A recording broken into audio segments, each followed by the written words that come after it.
et vous découvrez une région qui est complètement marquée par les traces parallèles que personnellement, n'ont aucune raison d'y être. Il ne s'agit pas d'une usine, il ne s'agit pas d'un site archéologique. Tout à l'heure, je vais vous montrer des photos qui sont où c'est complètement irrationnel et illogique, hein, les formes que je trouvais dans cet endroit là-bas. Et cette région-là est énorme, hein. C'est en 40 mètres par 10. C'est pas un tout petit truc, hein. Ouais. Alors, vous pouvez constater, euh, euh, il y a un aéroport à côté, pas loin, environ, je pense que 80 km de Célio, et je vais vous montrer des photos tout à l'heure. À côté de cet aéroport, il y a une sorte de petit village. Et bien évidemment, de ce village-là, il y a quoi? Il y a un hexagone, un pentagone, voilà, en forme parfaite, un pentagone parfait. Et comme par hasard, donc en plein milieu d'Algérie, de désert algérien, on retrouve une luxueuse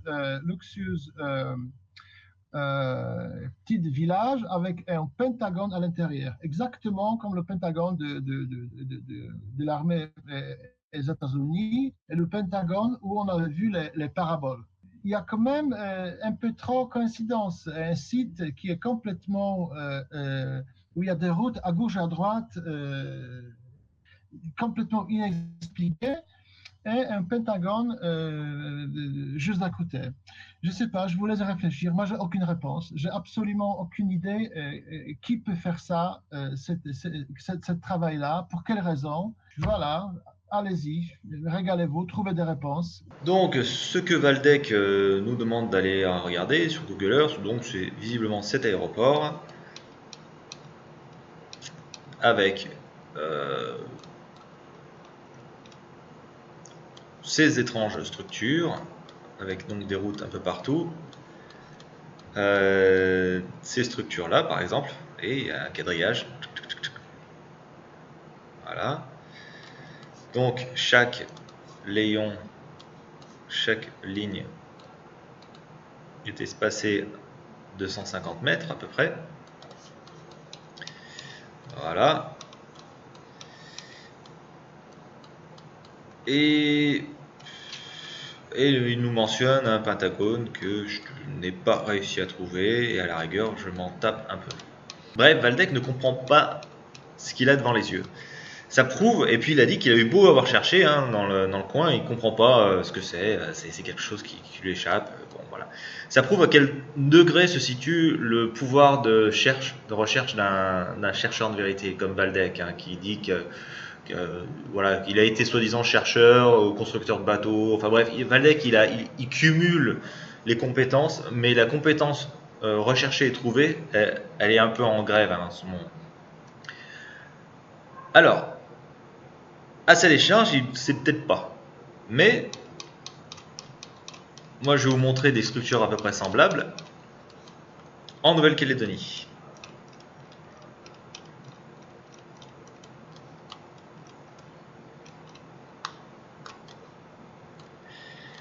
Alors, dans la plaine des Lacs, il y en a pas mal. Voilà. Vous voyez toutes ces routes là, toutes ces pistes. Ça, voilà. Alors évidemment ici elles font un peu des virages, elles contournent, c'est des dolines, ça c'est des lacs, des petits étangs. Donc les pistes, hop, elles contournent toutes ces zones. Vous voyez, hein, il y en a partout. Hein. Là, voilà, tout ça. Alors je vais expliquer à Valdex ce que c'est que ces trucs. Ça s'appelle une campagne de sondage. Quand on cherche du minerai, du pétrole, tout ça, eh bien on fait une campagne de sondage. Et une campagne de sondage consiste à layonner un massif ou un secteur avec des pistes qui sont espacées, là en l'état pour l'Algérie c'est 150 mètres En Nouvelle-Calédonie, c'était 250 mètres à 500 mètres. Et le long de ces layons, eh bien, tous les 500 mètres, ou tous les 150 mètres, ou tous les 200 mètres, eh bien, il y a un sondeur qui va faire un carottage, et ça permet de connaître l'état du stock de minerais, ou l'état de la nappe qui est cachée sous terre, par carottage.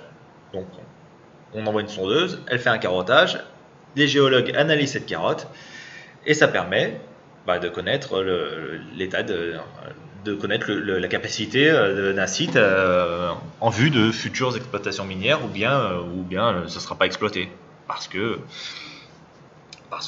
c'est pas suffisamment riche. Alors, il suffit de chercher champ pétrolifère Wilaya d'Ilizy et on tombe sur plein de données sur Google, champ d'Oanet, Wilaya d'Ilizy, voilà. On a des photos images. Donc voilà, de raffineries ou bien de zones de stockage de pétrole, je ne sais pas.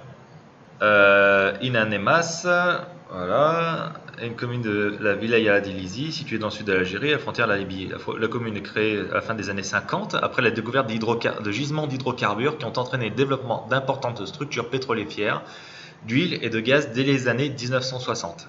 Voilà. Tu vois? Donc, voilà mon cher Valdec, ce que tu crois être des trucs suspects n'est rien d'autre qu'un champ pétrolifère vu de l'espace ou vu du ciel. Je ne sais pas si ces photos sont des photos satellites ou des photos aériennes. Et regarde, si tu vas un petit peu plus loin, oh putain, mais qu'est-ce que c'est que ces trucs?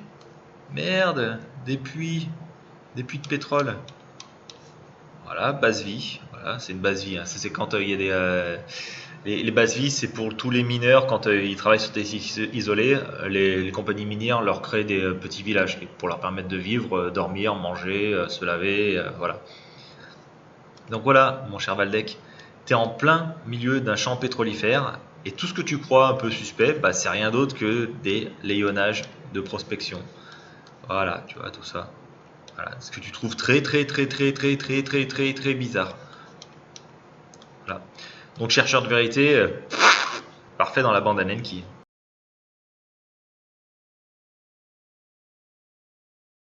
Là, j'aimerais répondre vite à quelqu'un, là. Vite, Valdec, justement. Mais là, Valdec, les arpenteurs sont les premiers à voir la courbure avec leurs outils. Ils la voient dès 300 mètres de visée. Mais c'est n'importe quoi. Hey, on en connaît des arpenteurs géomètres. Sais-tu quoi? Ceux qui ont fait les rails, les voies ferrées, OK? Ceux qui ont fait les routes, tout ça. Jamais, mais jamais, je ne sais pas à partir de 300 mètres. Tu dis n'importe quoi, vieux, parce que jamais ils n'ont calculé la courbure de la Terre. Je l'ai demandé à 2. Ils m'ont dit, pardon? Oui, on a appris ça à l'école. Là, tu sais, je veux dire, quand on a suivi notre cours, ils nous ont parlé de la courbure de la Terre, tout ça, mais il dit non. Il dit en bas de 650 mètres, là, Une fois de plus, Ewanenki nous raconte de la merde. Alors, s'il est vrai qu'un géomètre, un arpenteur géomètre n'a pas forcément besoin de faire la correction due à la courbure de la Terre, par exemple pour des levées sur un lotissement ou bien le long d'une route, parce que c'est pas forcément nécessaire, cette correction est malgré tout appliquée pour des relevés qui se font sur des distances supérieures à 300 mètres. Les tachéomètres, c'est des appareils de mesure, de relevé d'angle, sont d'ailleurs équipés automatiquement de correcteurs justement par rapport à cette courbure. Alors quand on construit une route, une voie ferrée ou n'importe, on s'en fout un peu de la courbure de la Terre. Le but du jeu, c'est que ça reste de niveau. Donc on fait en sorte de faire des relevés tous les 100 mètres à peu près, et on fait en sorte que la route, la voie ferrée, etc. reste de niveau par rapport à un relevé de base. Donc ça, c'est pas un problème. Et de plus, votre route, n'importe quoi, reste plaquée à la surface de la Terre. Donc à la rigueur, on décaisse là où il y a des petits creux, ou bien on nivelle là où il y a des bosses. Et ça va pas plus loin. On s'en fout de la courbure de la Terre. Par contre, pour des structures qui sont beaucoup plus grandes, qui s'étalent sur plusieurs kilomètres, oui, là, la courbure de la Terre doit être nécessairement prise en compte. Elle est impérativement prise en compte sur des grandes structures. Je vous engage d'ailleurs à aller voir par exemple les contraintes de construction du pont de Vasco de Gama à Lisbonne ou bien le pont Venarazo à New York et vous comprendrez que la courbure de la Terre a été prise en compte pour ces deux structures. Parce que sur des très grandes constructions, un pont, c'est une construction, hein, c'est un ouvrage d'art. Oui, on est obligé de prendre en compte la courbure de la Terre pour calculer quelle sera la taille des éléments qu'on va employer. Les câbles, les morceaux de tablier du pont, etc., etc. Donc, je vais mettre les liens en description de la vidéo. Vous irez voir. La courbure de la Terre a réellement été prise en compte pour ces ouvrages d'art. Je vais revenir aussi sur le fait que Ewan Henke revient souvent sur l'histoire des rails de voie ferrée. Alors ça, c'est quelque chose que je trouve fandard, parce que il imagine que parce que les rails de voie ferrée sortent de l'usine complètement droits, ça signifie que la courbure de la Terre n'est pas prise en compte. Alors, un rail de voie ferrée, c'est 100 mètres de long. La Terre, c'est une sphère dont le diamètre est de 12 000 km, grosso modo. Voilà. La circonférence est de 40 000 km. Donc 100 mètres sur 40 000 km de circonférence, déjà, je ne suis pas certain que tu observes une courbure. On s'en fout. Imaginons que la Terre soit une bille parfaite et que le rail de voie ferrée soit parfaitement rigide. Alors oui, le rail devrait toucher la Terre en son centre, mais devrait être espacé de la Terre sur ses deux extrémités. Alors je vais demander à Ewan Henke, est-ce qu'il y a des rails qui sortent de l'usine, qui sont courbés vers la gauche pour les virages à gauche, courbés vers la droite pour les virages à droite, qui sont courbés vers le haut pour les débuts de côte, ou bien courbés vers le bas pour les débuts de descente? Non, les rails sortent tous parfaitement droits, et ils sont cintrés en direct sur le tracé de la voie ferrée.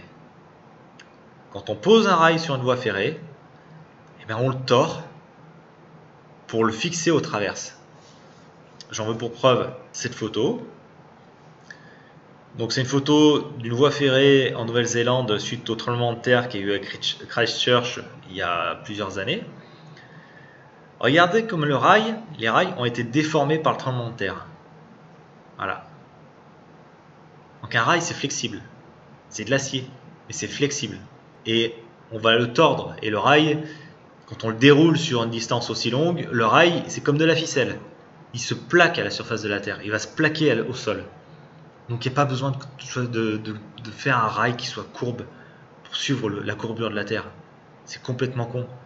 Parce que dans ce cas-là, sinon il faudrait des rails qui montent, qui descendent, qui tournent à droite ou à gauche à la sortie de l'usine pour tout le tracé de la voie ferrée. Donc voilà, ça prouve que Ewan Henke ne sait pas comment on construit une voie ferrée. Enfin, ou bien il n'a même jamais réfléchi à la faire. Mais 650 mètres, ça veut dire qu'il n'y a rien pendant 650 mètres? Alors, ou de kilomètres. Je pense que c'était des kilomètres. En voulant dire, tu sais, 650 km, ça équivaut à 1 degré, virgule, je sais pas quoi. Donc voilà, là, Ewan Henke, c'est encore moins, 600 mètres, c'est devenu plusieurs kilomètres. Là, histoire de modifier les faits de manière à ce que ça s'adapte à sa petite vision complètement pétée de l'affaire, et puis pour qu'il puisse continuer de passer pour le bon gourou qu'il est. Mais bon, voilà, on n'est pas à une erreur près venant de ces gens. Mais jamais ils ne calculent la courbure de la Terre. Toutes les constructions sont faites à partir du niveau de la mer. Oui, mais comment ils font pour savoir à quel niveau de la mer? Ben, tu fais le nom de la ville, puis elles te le disent. La ville, un tel, est à, je sais pas, 650 mètres au-dessus du niveau de la mer. Oui, elle est loin de la mer. Comment ils ont fait pour mesurer qu'elle était à 650 mètres au-dessus de la mer? Hein, une bonne question. D'après toi, Waldeck, comment ils ont fait? Donc, alors, comme Ewan Henke ne sait pas comment on choisit l'altitude d'une ville, comment on sait l'altitude d'une ville, alors peut-être qu'il imagine que ça a été décidé par les Illuminati ou les reptiliens, et puis que les mecs ils ont dit bon allez, à Paris ça va être à 200 mètres d'altitude, enfin j'en sais rien, ça se trouve c'est même plus bas, Grenoble 120 mètres, Marseille on va dire que c'est au niveau de la mer, etc. quoi. Enfin, voilà, j'ai l'impression que c'est encore une décision selon eux de nos grands dirigeants. Non, comme se tue à le dire Olivier Joseph, les géodésiens, les arpenteurs géodésiens se servent très bien de leurs appareils pour déterminer l'altitude d'un point donné. Et puis, pour les gens comme Waldeck, qui sont soi-disant hyper sérieux dans leurs recherches, voilà, il suffit d'aller farfouiller un peu, et puis j'ai trouvé ce mémoire, donc qui a été réalisé par 4 petits jeunes, voilà, en 2010. Et donc, le résumé, c'est l'an dernier, nous avons participé au projet Mont Blanc 2010, avec une dizaine d'autres élèves du lycée.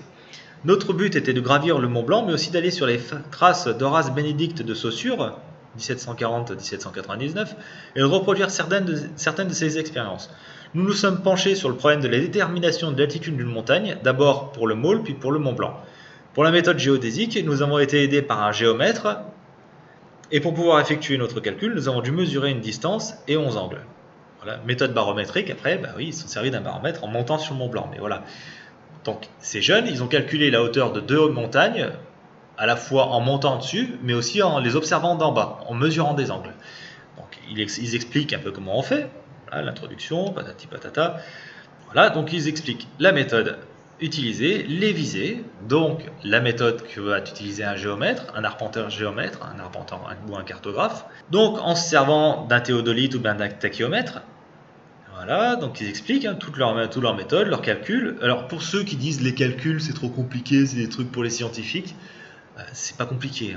Un calcul que vous ne comprenez pas, vous faites une maquette. Ou bien par exemple, vous prenez le mur de votre maison et vous appliquez exactement les mêmes calculs que ces petits jeunes. Pour vous faire un tachyomètre, c'est pas compliqué. Un truc de base avec un poids, une ficelle, un rapporteur, vous avez votre tachyomètre bon marché. On va sur les corrections. Donc, je partage ce document, vous le trouverez dans le descriptif de la vidéo pour ceux qui sont sceptiques.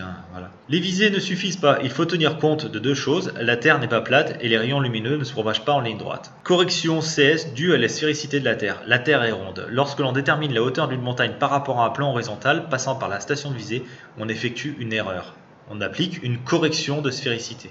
Voilà. Donc, Ewan Enki, quand tu dis qu'ils se servent jamais de ça, tu vois, tu la profondes dans le baba, parce que même des petits jeunes qui ont moins de 20 ans, ils appliquent la correction de sphérécité. Et ces petits jeunes qui ont moins de 20 ans, en appliquant la correction de sphérécité, ils ont trouvé l'altitude du Mont Blanc.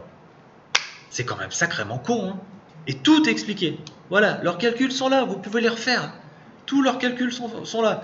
Et ceux qui y croient pas, vous allez en Suisse. Pour ceux qui ne croient pas, vous allez en Suisse. Vous allez louer les services d'un arpenteur géomètre et vous allez refaire les calculs avec lui. Voilà, donc c'est tout ça. Voilà. Il y en a un seul d'entre vous qui est monté au sommet du Mont Blanc, qui a fait un seul de ces petits trucs que ces petits jeunes ils ont fait? Non. À part blablater au cours de hangout à la con, et puis de vous auto-congratuler et de vous faire mousser mutuellement, vous avez jamais rien fait de votre vie. Vous êtes des larves. Et vous crachez sur la science parce que vous êtes incapable de la comprendre. Voilà. Allez, on va terminer sur un petit truc un peu plus rigolo. Z a déjanté. Il est devenu un psychopathe qui rit comme si c'était Lucifer. Quand je l'entends rire, moi, il y en a qui disent « Ah, ta voix nous énerve. » Moi, c'est le rire de Z, parce que son rire est satanique. C'est grave. Moi, je suis plus capable de l'entendre rire. Il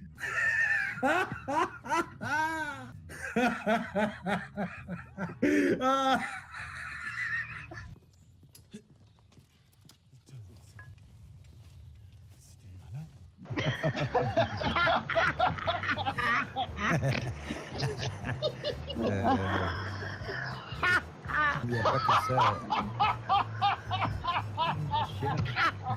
Ah mais moi j'en veux d'autres, C'est des malades. C'est des malades. C'est des malades.